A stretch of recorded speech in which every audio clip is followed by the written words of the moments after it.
ஓவியா நம்ம இப்போது பார்த்து கொண்டிருப்பது குவைத்தில் அமெரிக்காவின் அதிநவீன போர் விமானமான F-15 ரக விமானம் சுட்டு வீழ்த்தப்பட்டு கீழே விழக்கூடிய அந்த காட்சியை தான் பார்த்து கொண்டிருக்கிறோம். அது ஒரு மின் கோபுரத்தை ஒட்டி அந்த விமானம் தரையில் விழுந்து நொறுங்கக்கூடிய காட்சியை பார்த்து கொண்டிருக்கிறோம். துபாய், குவைத் உள்ளிட்ட இடங்களில் உள்ள அமெரிக்க படைத்தளங்களின் மீது ஈரான் ராணுவத்தினர் தாக்குதல் நடத்தி வருகிறார்கள். இந்த தாக்குதலுக்கு இடையேதான் அமெரிக்காவின் F-15 ரக விமானம் குவைத்தில் விபத்துக்குள்ளாகி இருக்கிறதா, சுட்டு வீழ்த்தப்பட்டிருக்கிறதா என்ற தகவல் வெளியாகவில்லை. இந்த சூழ்நிலையில் குவைத்தில் உள்ள அமெரிக்க தூதரகம் மீதும் ஈரான் வான்வெளி தாக்குதலை நடத்தி இருப்பதாக இப்போது தகவல் வெளியாகி இருக்கிறது. ஈரானுக்கும் அமெரிக்க இஸ்ரேலிய கூட்டுப்படையினருக்கும் இடையே இப்போது மோதல் உச்சகட்டத்தை அடைந்திருக்கிறது. ஈரான் உச்ச தலைவர் கமேனி கொல்லப்பட்டதில் இருந்து அந்த இரு தரப்பினருடையான தாக்குதல் அதிகரித்திருப்பதால் மத்திய கிழக்கு நாடுகள் மற்றும் வளைகுடா நாடுகளில் பெரும் பதற்றம் ஏற்பட்டிருக்கிறது.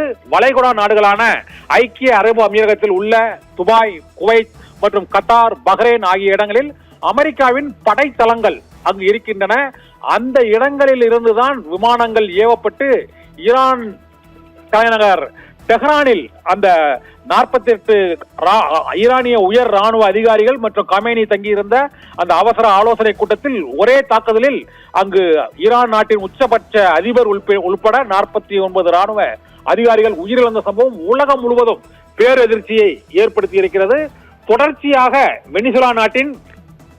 வெனிசுலா நாட்டின் அதிபர் மதுரோ அங்கு அவருடைய வீட்டுக்குள் புகுந்து அமெரிக்க ராணுவத்தால் கடத்தப்பட்டார். இரண்டாவதாக இதற்கு முன்னதாக அங்கு ஏற்கனவே லிபியா நாட்டின் அதிபர் மமூர் கடாபி அவர் அந்த நாட்டில் ஆட்சியில் இருந்து அகற்றப்பட்டு அவர் அங்கு சுட்டுக் கொல்லப்பட்டார். இதைத் தொடர்ந்து மற்றொரு நாடான ஈரான் நாட்டின் உச்ச தலைவரே அவரது வீட்டில் வைத்தே அமெரிக்க இஸ்ரேலிய கூட்டுப்படை தாக்குதலால் கொல்லப்பட்ட சம்பவத்தின் மூலமாக ஒரு பெரிய போர் உருவாகி இருக்கிறது.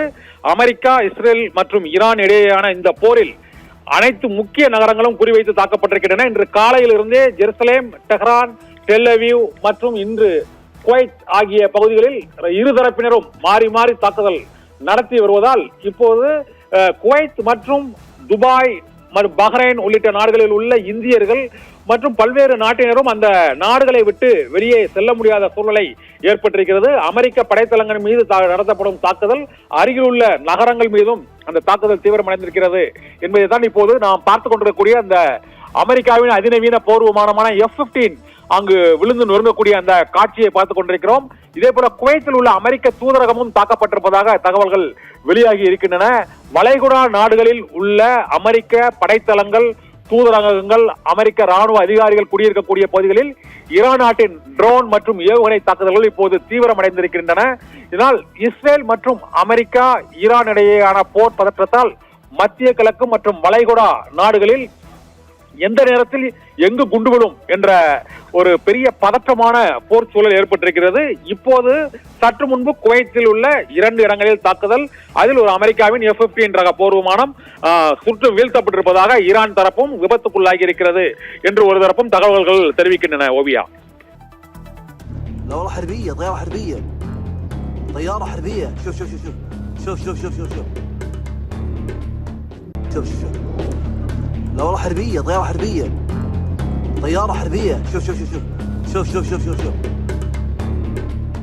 شوف شوف لا والله حربية، طيارة حربية، طيارة حربية. شوف شوف شوف شوف شوف شوف شوف شوف